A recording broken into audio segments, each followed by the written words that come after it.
So I wrote this script months ago at this point, and I never got around to recording it. The first half, I don't think we'll have any problem with aging. The second half is less relevant now, but I think we'll still demonstrate the concepts of the first half reasonably well. I don't know. Thing is, I'm not going to edit it, because I really just want to get a video out, so, I'm just going to read this, and we'll see how it goes. Science fiction and fantasy are more or less the same genre. You will find aesthetic differences and even different sorts of narratives within the tradition of the two genres. With classic science fiction, for instance, you'll be hard-pressed to find a personal story, one where you spend a lot of time really getting to know its characters, whereas fantasy focuses centrally on the characters, probably because of the more deeply human nature of the myths and legends that the genre explicitly emerged from. However, if we're looking for a definition, it tends to come down to this. Science fiction has advanced technology, fantasy has magic. On a fundamental level, these are both beyond our understanding, and primarily function to let the author take the story wherever they want. But despite this advantage that magic lends to the two genres, it also presents a distinct challenge. When anything can happen, how do you stop the slide into the arbitrary? How do you preserve meaning? Turns out the answer is the same for any story in any genre in any setting. You just have to be a bit more explicit about it when you don't start with the foundation of your own world and the laws that govern it. But we'll get to that.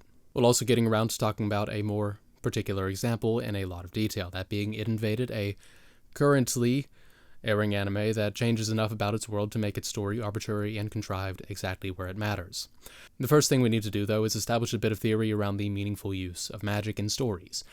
And it's a lot easier to do that by citing your sources than it is to be creative. Speaking of which, I think Brandon Sanderson's laws of magic are spot on.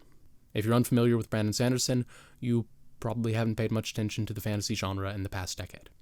He is incredibly popular, and based on the singular book of his that I finished yesterday, I'm a bit further at this point, I'd say his popularity. I'd still say his popularity is well-deserved. I, however, first stumbled across him a few years back while looking for writing advice. He teaches the class at BYU, which gets uploaded to YouTube and is an invaluable resource to anyone who's interested in writing, and which I will link to the first video of for those interested. Getting to the point, though. Sanderson's laws of magic read as follows. 1. Your ability to solve problems with magic in a satisfying way is directly proportional to how well the reader understands said magic. 2. Weaknesses, also limits and costs, are more interesting than powers. 3. Go deeper into the magic, not wider, and Sanderson's zeroth law of magic. Always err on the side of what is awesome. As you can probably guess from that zeroth law, Sanderson uses the word law in this case with very little seriousness. These are meant more as guidelines, but despite that, they do characterize how people respond to the use of magic in stories pretty accurately. Understanding the logic behind a character's choices helps us to connect with said choices in a deeper way than merely observing the choice. The first law, like the rest of them, can be extrapolated into a rule for writing in general. This one is a rule about foreshadowing. For stories in our world, we don't think too much about this because we already understand how cars and computers work. You press the long pedal, it goes. You press the fat one, it stops. We've lived this. But if a caveman read a story where a character jumps into a car when he needs to travel, he would need more explanation before he could engage with that story. Just like we might need more explanation to understand how a caveman can read. Thing is, the logic existing isn't the point. It's how much the audience understands. The classic example for this would be Tolkien's Eagles. If you read his books in chronological order, you'll come to a scene after the party kills the Goblin King where they're chased up a few trees with goblins and wolves and such at the bottom. Death seems certain. If the goblins don't kill them first, the fire used to get rid of the goblins will do the job shortly. Then, giant eagles come to rescue them. At this point in the story, we don't know that giant eagles exist, much less how they can be called or why Gandalf didn't call them earlier to hitch a ride straight to the Misty Mountains. To the reader, this comes off as a Deus Ex Machina in an otherwise fantastic book. It looks like Tolkien wrote himself into a corner, then invented an arbitrary way to get himself out. No, the party isn't dead like they should be. There's, eagles.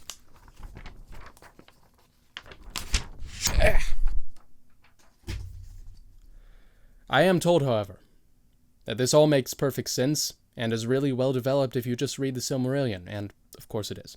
Tolkien spent like 20 years on world building, he's not going to make a mistake with the logic of his world. In this case, the mistake is not letting the reader in on it.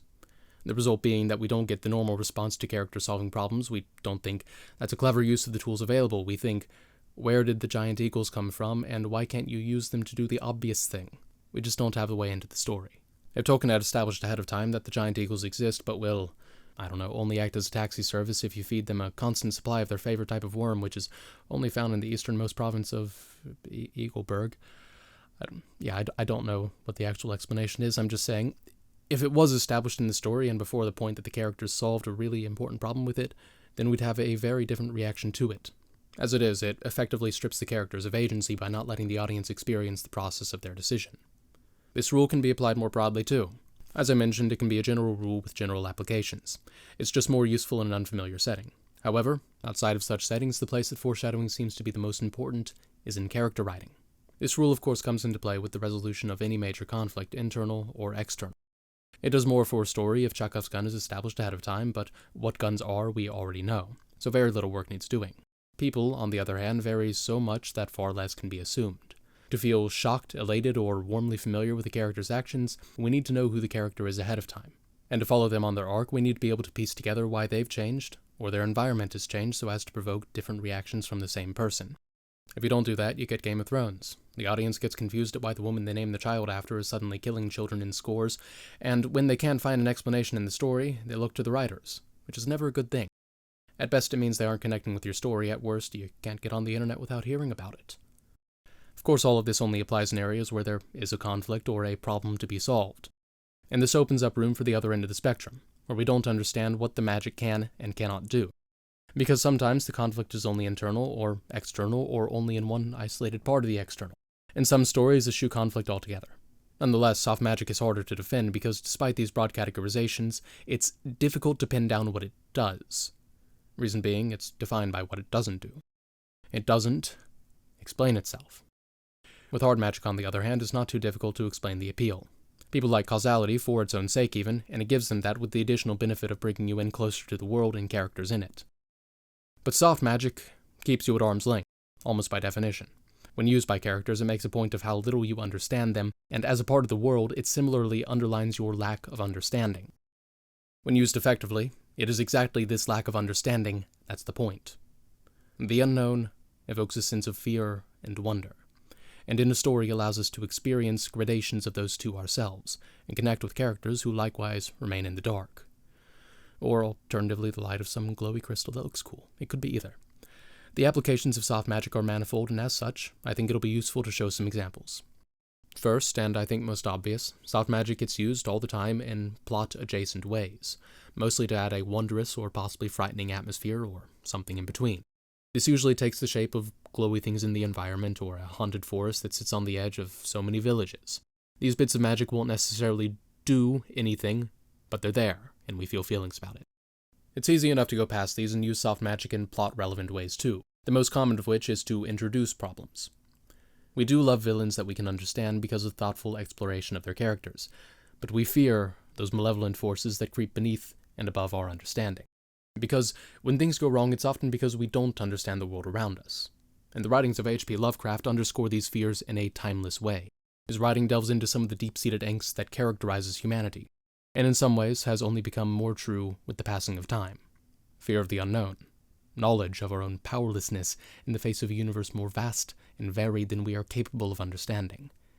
These feelings are entirely consistent with the soft magic of an unseen foe. And in a story aimed at these emotions, a seeming formlessness to the forces that oppose us somehow only strengthens their grasp on our minds. Although this phenomenon allows authors to introduce problems without strictly defining them, there is a limit to it. You have to manage tone so it doesn't feel like the author is just screwing the characters for no reason. And if you are going to solve problems, the solution will be more satisfying if the problem is given known parameters. However, if the problem is merely meant to be weathered, like Bilbo wandering in Mirkwood changing nothing of the world around him, then soft magic may just create a more evocative story. Continuing with plot-relevant magic, there are ways to solve problems with it. The big way is to overcome a problem in a way that makes things worse. The classic example comes again from Tolkien. Gandalf casts down the Balrog at the cost of his life, leaving our heroes without their guide, without the most powerful member of their fellowship who they had depended on for so much. Their ultimate goal of destroying the ring seems less attainable than ever. The way I see this, there are small p problems, obstacles to overcome along the way, and big P proper problems. The ultimate goals of the story. If the solution to a problem makes the proper problem harder to solve, then soft magic will work. The real problem that you can run into with Sanderson's first law is defining the term problem in the first place. Mostly we go about defining problems in the tradition of Justice Stewart's "I know it when I see it," and the subjectivity of when we see it is one part of why different people react differently to the same story. Nonetheless, we are all human, and thus certain things are pretty consistent between us. There are ways for the author to control how the audience sees problems, and because of that, we don't often see people reading our stories as tragedies when the villain is ultimately thwarted in his attempts to solve his problems. In most mediums, the most impactful tool for coloring the audience's perspective is, well, perspective. In books, you can follow a single character to build an empathetic connection with the reader. In film, there's camera work. Reading a first-person perspective, you practically inhabit the character's skin. You see things from their perspective, and you're likely to focus on their problems. Third-person limited reads almost exactly the same, no elaboration needed there. Then with film, it's no secret that the framing of shots can convey a lot on an emotional level. This can build empathy in the same way that a book's portrayal of emotion can, as well as directly tacking certain associations onto events with the visual composition of the scene.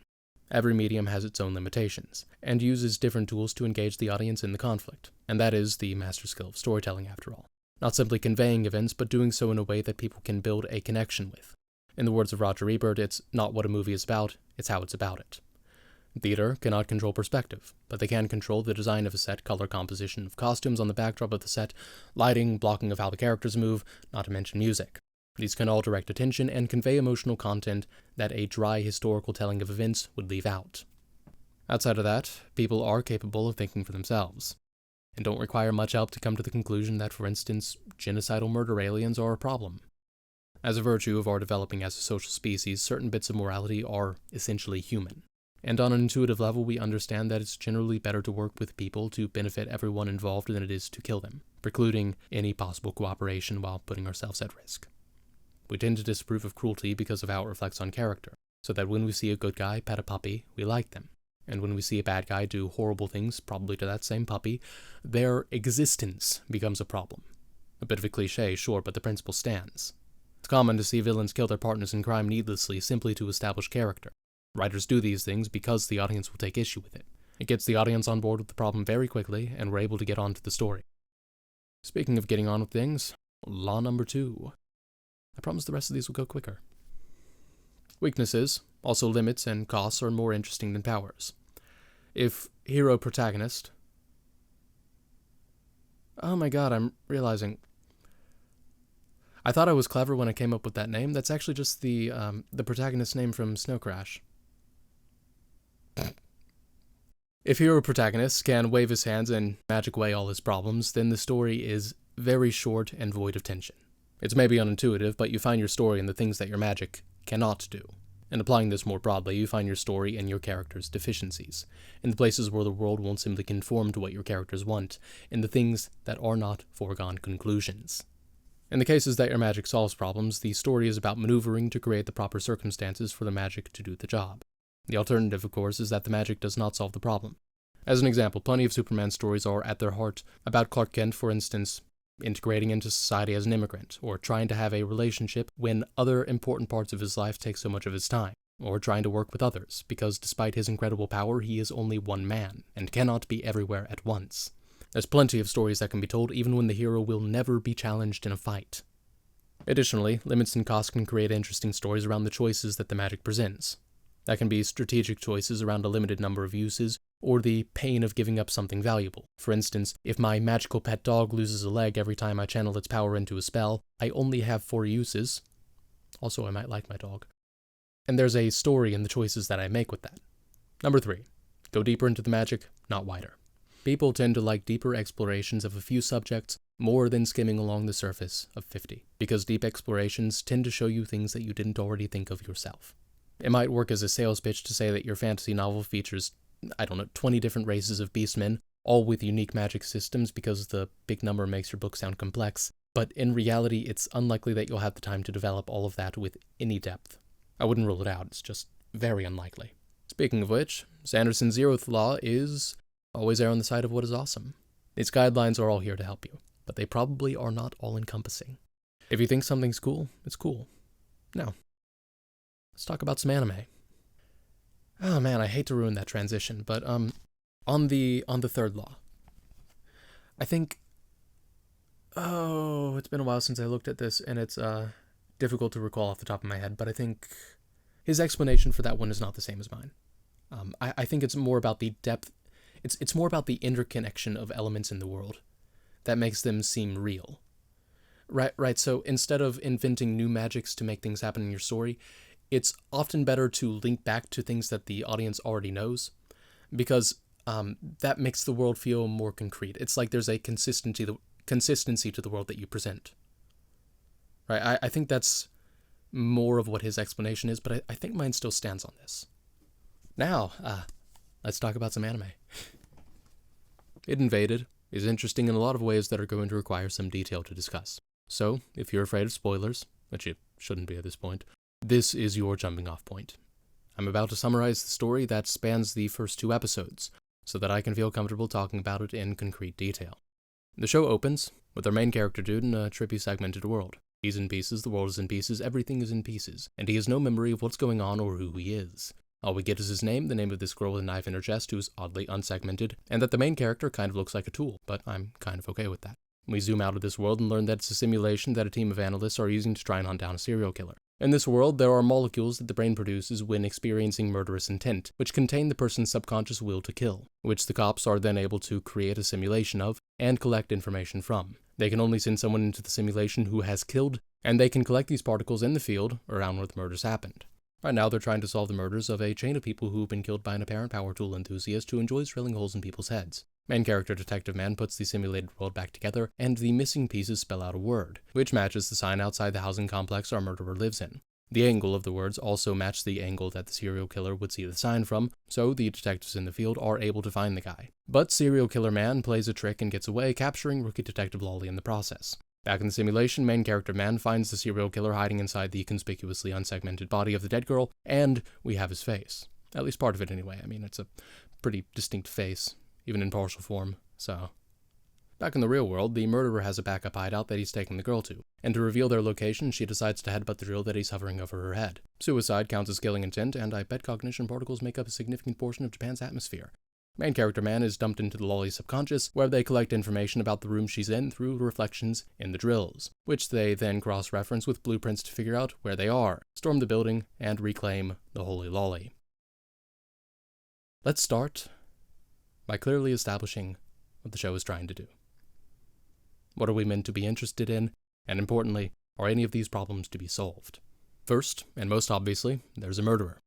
It would be difficult to convince an audience that a murderer isn't a problem. And as we'll see, the show does a few things to convince us of the opposite, beyond even spending just about all of its runtime with characters who are trying to catch the guy. Although for establishing everything else the show is trying to do, it'll be helpful to take a look at some of the subtleties of its production.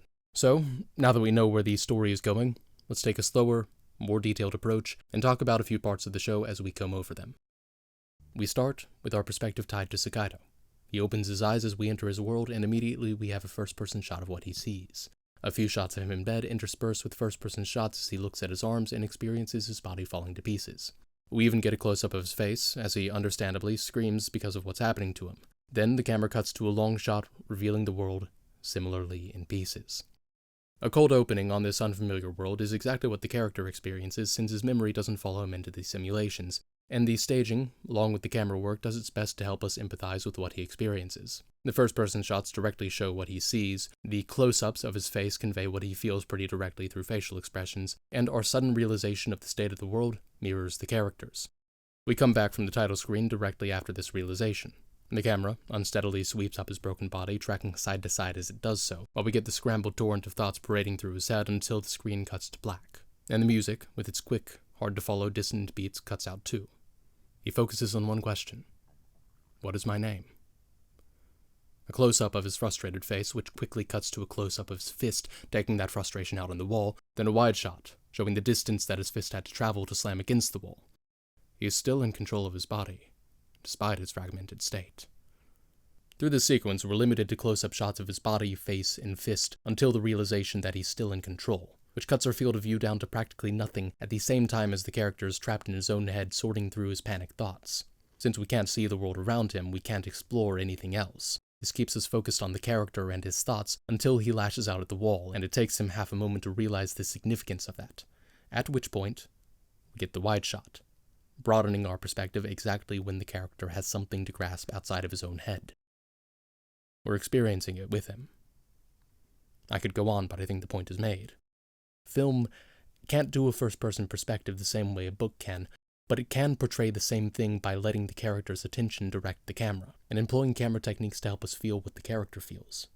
In this way, we wonder the same things that the character does, and through the empathetic connection that these techniques establish, we care about these questions in the same way that the character does. In this case, we want to know who he is, why the world is in pieces, and in just a bit, how was Cairo killed? Then the camera zooms out of the simulation, answers our questions, and never goes back to that perspective. Now we have what's... Yes, I am frustrated with that. Never make your story less interesting. Back to the script. Now we have what's effectively an omniscient perspective that's willing to give information to the viewer which none of the characters that we spend much time with know, and which doesn't tie its camera work, music, color scheme, the things that the creator of the show will generally use to manipulate the emotional state of the viewers, to any particular character. Instead of using these to convey a character's perspective, they color a unique perspective for the audience all on their own. So, what does the show do to color the audience's perspective? Not much. When we emerge from the Id Well, we're greeted by a bunch of analysts dumping exposition about what the well is, and that they're using it to catch a murderer. Nothing stressful is happening here, so there's no sense in the camera work or music doing anything special. We get frontal medium shots at about eye level. It's about the most neutral thing you could imagine. But there are places where the show wants us to feel something. An analyst figures out that the people in the house are the murder victims, and we get a Dutch angle. Everything's slanty, the world is off its axis, things are wrong.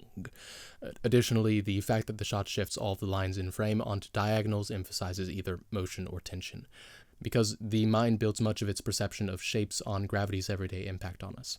If something forms a diagonal line in the world, it's either falling or multiple forces are at play. Gravity pulls down, tension pulls up, and at the moment it's suspended between those forces, hanging in the balance. That's a lot of analysis to say that in this context we're supposed to feel like it's really weird and screwy that the victims are living as a family in their murderer's mind, and hey, fair enough. A moment or two later, that same guy finds a reflection of a guy that they're calling John Walker, who's supposedly shown up in the subconscious of a lot of murderers. My professional opinion is that these murderers blame the alcohol. Anyway, the camera breaks out of its trend of even eye-level shots and shows the team leader in a high angle. Then after the camera's done cutting to all of the team members gasping, it gives him a low angle but obscured by the simulation. Like, cinematography 101. Height emphasizes power. When he's low, he's not in control. When he's high, he is. But the second of these two shots is a bit weird with how it obscures him. It's like he's thrown off balance at first by the presence of a liquor mascot in his crime anime, but regains his composure, then focuses on his tool for solving the mystery. Though the way is not clear, so we can't see him all that well. Also, the music does a thing here. I don't know music that well, but it sounds like typical mystery music. I'm pretty sure I've heard something like this in a Sherlock Holmes movie. It's played over a shot of the frame that's reflecting John Walker, a wide shot followed directly by a close-up. This is a shock cut. We cut from one shot to another of substantially different size, instead of putting a medium shot in the middle. The second shot got right in our face when we weren't ready for it, and it feels dissonant. Something feels wrong and needs to be set right. In this context, a mystery needs to be solved. Everyone's wondering who John Walker is, hell, even the music is joining in, and we can feel the question. The show wants us to be invested in this one. Moving on. More particular to this case, once we see the murderer, his face is cast in shadow, and most of his face is obscured. Not to mention, with his face all burnt and such, he looks like a monster. And the show doesn't do anything to convince us that he's just misunderstood. Firstly, darkness is scary. For most of human history, there really were monsters in the dark, so seeing a guy in darkness makes him feel like a predator. Secondly, covering his face makes it hard for us to trust him. A lot is communicated with the face that allows us to tell what people feel and when they might be trying to hurt us. Not being able to see that makes him feel like a predator. We're not supposed to be on this guy's side. There's more of these small elements used to bias the audience one way or another, but mainly the story places importance on different things with the time spent developing them. Most of the story's runtime is spent on two things: solving the case to catch the murderer and explaining the technology involved so that the audience can understand how the case is solved to catch the murderer. Beyond that, a few questions are seeded. Who or what are Cairo, John Walker, and what's up with the main character? Only murderers can dive into the wells, so he seems out of place in a police station. And also his daughter is dead for some reason. What happened there? Also, the show teases that there's a psychological cost for diving into the wells, where Sakaido experiences death constantly. The questions related to who Sakaido or Akihito Narisuko is probably aren't problems. unless there's a character arc or some internal conflict to be resolved, which I'm unsure of at this point. I doubt it would relate to this analysis anyway, because using magic to solve psychological problems is a dicey proposition. Like, here, take this pill and you'll be done grieving over your family's murder. It's super advanced medicine. Take it and you'll be super at peace with your family's death. Stop blaming yourself, my dude. Modern science is great. Yeah, that would kind of spit in the face of the real experience of what people go through, and I doubt many writers would go there intentionally or not, because it just doesn't map onto anyone's experience. Outside of who the characters are, though, most of these could be construed as problems, though of varying severity.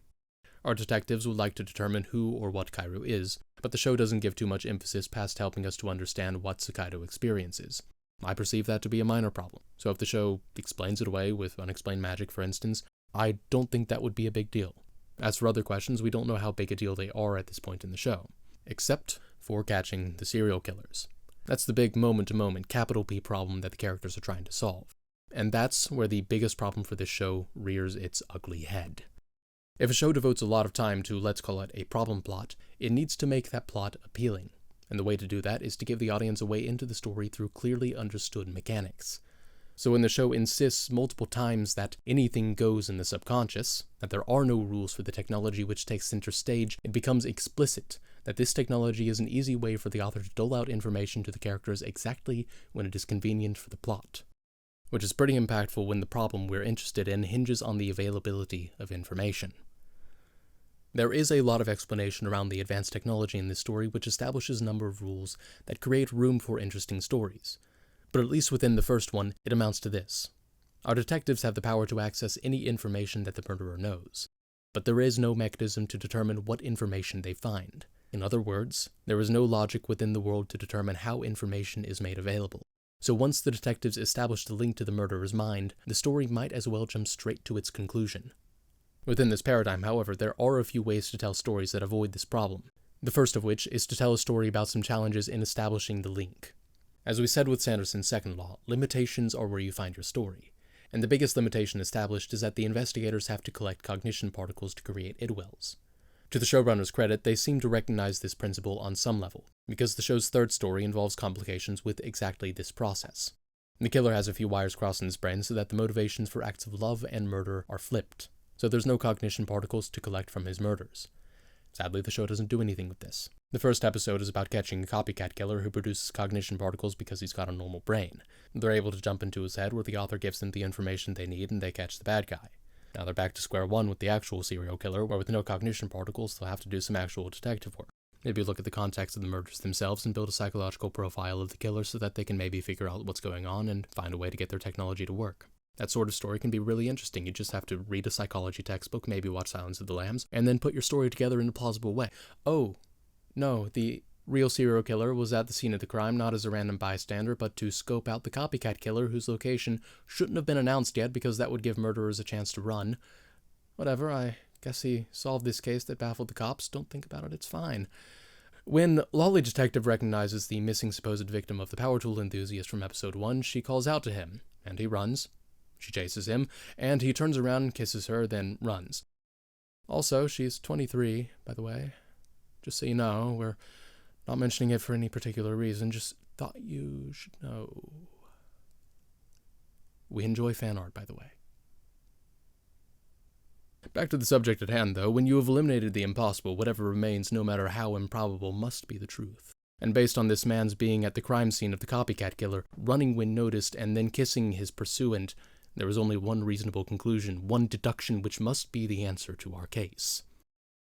He fathered a child whose mother is trying to extract child support payments from him, and his life is generally a mess, but being assumed dead was a lucky break for this man that allowed him to make a fresh start. Also, he's a pervert, it happens. Oops, I misread my script. Actually, he's the serial killer that they're looking for. He was checking out his copycat, whose arrest probably hadn't been announced yet, and he confuses acts of love for murder, which is why he hadn't produced cognition particles. He was trying to kill her with kindness, and since the motivation was there, he produced cognition particles this time. Hondo Machi's logical pole vault was flawless, so they have what they need to solve the case. 18 minutes left this episode. I guess the author's gonna jerk them around for a while. Wait. if it really is the intent that matters, not actions, which this establishes beyond any doubt, then the drill dude shouldn't have produced cognition particles either. The show made it plenty clear that he was trying to recreate what he did to himself, and look at him. He's still alive. Don't misunderstand, he's certainly okay with killing, but those were failures. He didn't get what he wanted because his motive wasn't to kill. And then the big moment in that story was Hanamachi drilling the hole herself, which shouldn't have been necessary if we accept alternatively that for whatever unexplained reason, the guy does produce cognition particles when he drills holes in people's head, as the show clearly wants us to. They already have an active link to his brain since the Wakamusubi is there, as well even reacts when Hanamachi headbutts the drill. The team should be able to get every bit of information they need from the well Sakaido was already in. Like, Lolly Girl's supposed to be smart. This doesn't sell it. Look though, this video is already long as it is, and the show's overall logic isn't really the topic of this video, but suffice it to say that the show doesn't generally have any established logic, but where it is established, it's inconsistent. I've only allowed myself this diversion because when I see comments like, OMG, now we're talking, it's been a while since last time I saw a high IQ anime, I start to think people aren't paying attention. There's a lot to appreciate in this show. There's a lot that I personally appreciate about it, and I probably wouldn't be making this video otherwise because bad shows tend to be torturous to spend extra time with. But none of the show's appeal takes a galaxy brain to understand. It's got some cool visuals, it does a good job with tone, some of the characters are interesting, and there's a certain amount of intrigue around questions like, who's the man behind the liquor mascot? But it's not what this video is about. So, let's walk back from this tangent. The other way this problem with soft magic and a problem plot could be avoided would be to shift the story's focus to something other than a problem. Episode 3 focuses entirely on characters to the point that catching the killer feels like an afterthought, and I like this episode a lot because of that. The episode opens by creatively delivering some backstory for Narisako as not just a flashback, but a sort of contemplative dream. It's interesting, then it's done, and we move on to the next part of the episode about catching a murderer who blew up a bomb in a building. Sakaido goes in. It's a simple scene with a sniper shooting people on a tower. The scene is generic, and that the number of people changes each time they wear generic clothes, and their faces are made of a hodgepodge of facial features from different people. Even the sniper, once it's shown, is a relatively featureless mannequin. Meanwhile, the killer is crawling around outside the line of fire enjoying the massacre. It isn't any particular feature of the massacre that he enjoys because there are none. He's a simple man, he just likes murder. Where he gets interesting is his lack of self-awareness. He plays off his actions as an artistic statement about the emptiness of modern man, but main character man has seen who he really is. The parts of himself that he keeps tucked away in his subconscious because their acknowledgement would destroy him. In their cells at night, main character man cuts through his bullshit in stark terms and drives the man to suicide. Nothing too complex about this story. It develops these two characters, doesn't waste too much time elsewhere, then introduces some moral ambiguity at the end to spice things up. It's a good episode, and exactly what I think the show is set up to do. The ability to drive into people's subconscious is a great setup for character studies. That's what this episode does, and I feel it's where the rest of the show falls short. Take the first episode, for instance. To this man, the world and everyone in it are broken and missing pieces. Well, that's pretty vague. His beliefs about humanity are exactly as well defined as the missing pieces. So, what are they missing? Once the available pieces are put back together, it becomes apparent. The thing missing from everyone's lives, the hole in our very existence, is the sign outside his neighborhood. Is this the high IQ stuff that I'm too much of a smooth brain to get? Is this a metaphor for something? I have my doubts. The fourth episode, Sidwell, is similarly meaningful. It's a burning apartment complex that grows as it burns. Kairu's burned body is in a part of the building that wasn't burning yet, so couldn't have been burnt by these fires. She was killed elsewhere, then hidden among the other burned people. That mirrors the actual murder because this is a copycat. That's cool. It brings them closer to solving the case, which, of course, the author could just solve for them at any moment, but he's not going to do that until the 18-minute mark after we've filled time with action scenes. Once we get there, the imagined version of the murder victim in the murderer's subconscious tells Sakaido directly, Mr. Ono is a failure. So to start all over again, he lit his house on fire even though his family was sleeping. He probably thinks I was watching him. So, the buildings are burning because he burned his house down, killing his family. I guess that's something. It's just so surface level, and not to mention delivered in such a boring way that I can't bring myself to care. This show's one where the more I think about it, the less I like it. Thing is, as I said, there's a lot that I do like about it, which I've only vaguely touched on because this isn't a review and I'm not really interested in writing reviews. It's an analysis of the show's plot structure with specific emphasis on how it utilizes the advanced technology that is the show's premise. I've seen mixed opinions on this show, and as an individual who has mixed opinions on this show, hopefully I've done a reasonable job at explaining what I think is the primary reason of the side that isn't into this one. That the lack of internal logic in a show that focuses heavily on problems leaves very little for people who care about plot to connect with. I'm holding out hope that the show will get more interesting in this respect after the halfway point, because as of episode 7, it seems to be doing something similar to what Psycho-Pass did. It started with episodic stories, then transitioned toward one overarching plot for the rest of the season. And yes, you heard that right, I haven't watched the whole show. I wrote this a while ago. I still haven't watched the whole show. Basically I was saying here, it doesn't affect my analysis. It might, I'm bad at going off the cuff. It shouldn't affect the analysis that's here in this video. It just might mean that it doesn't apply to the latter half of the show. I certainly have hope that the show gets better after the halfway point. I just still haven't watched past episode 7 because I'm not really interested. I probably won't.